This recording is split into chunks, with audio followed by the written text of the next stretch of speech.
it's an anniversary tonight, but I think not everything is perfect always. So, what do you think is maybe to work on tonight?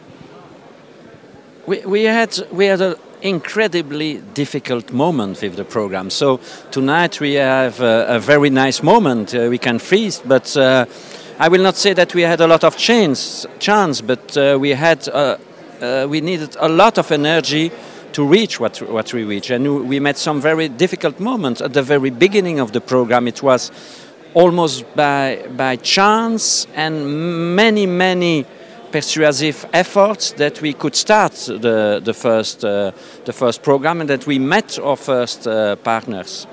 Then 5 years ago, let's say, we had a very difficult moment because at the very beginning we received a lot of support from the Belgian Communauté Française. But at some time the Communauté Française said, no, it's done. You have to be self-supporting. You have to find your own money. So we had to start significantly the system. Otherwise, we were in a situation where we would disappear. It was a very big challenge.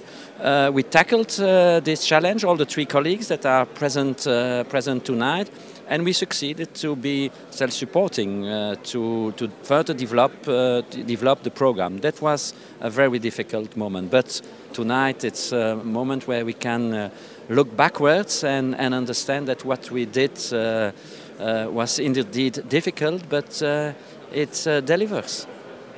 But after so much effort, it's of course nice to celebrate today.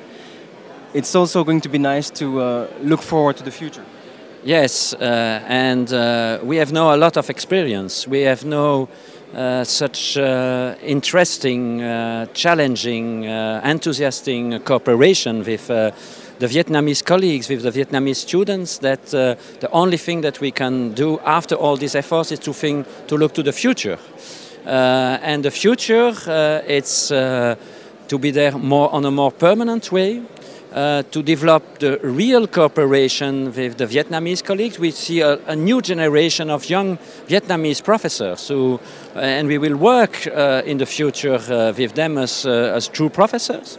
And what we know is that Vietnam is changing more rapidly than Europe.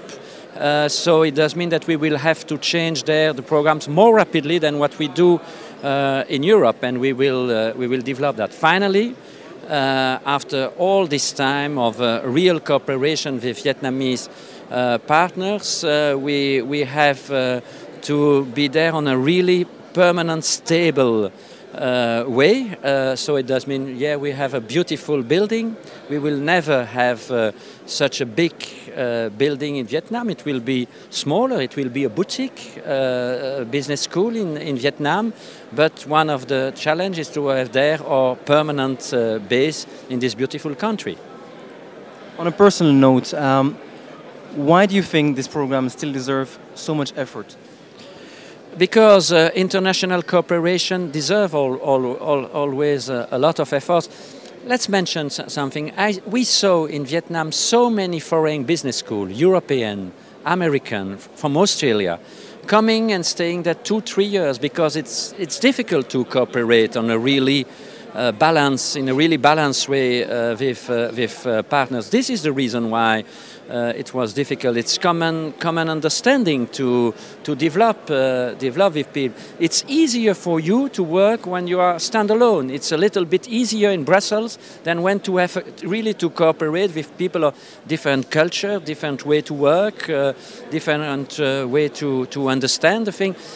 We have to say, frankly speaking, we used to say that after 15 years in Vietnam, we understand only a little part of the iceberg. We understand a lot that we didn't understand 5 or 10 years ago, but we are still sure that there are a lot of aspects of the Vietnamese way to do, of the Vietnamese culture, that we don't understand. But this is extraordinary because we are still learning, and for professors, teaching is very important, but learning also.